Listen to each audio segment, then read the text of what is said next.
अस्सलाम वालेकुम दोस्तों, ही आहे ॻोठ मोर जबीर शेख जिते गुज़िरियल राति ज़हीर अमन शेख जो इंतकाल थी वियो आहे दिलि जी तकलीफ़ जे दौरान।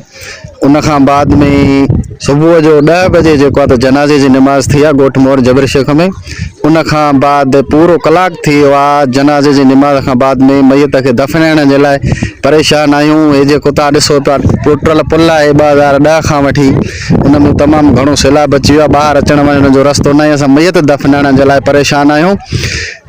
15 साल गुज़रण बावजूद जेका पुल 2010 जी मां बोर्ड में टुटी आहे, हिन वक़्त ताईं को रस्तो न ठही सघियो आहे। सिंध हुकूमत को बि हिन वक़्त ताईं अमली कमु न कयो आहे, रस्तो ऐं पुल जेको न ठाराए सघिया आहिनि। सिंध हुकूमत जे चूंडियल नुमाइंदनि ऐं इन्हनि करप्ट माण्हुनि ते जेको आहे त लानत हुजे जो असां पंहिंजा लाश खणी जनाज़ा खणी उहे बि सुठे नमूने सां असां दफ़नाए कोन था सघूं।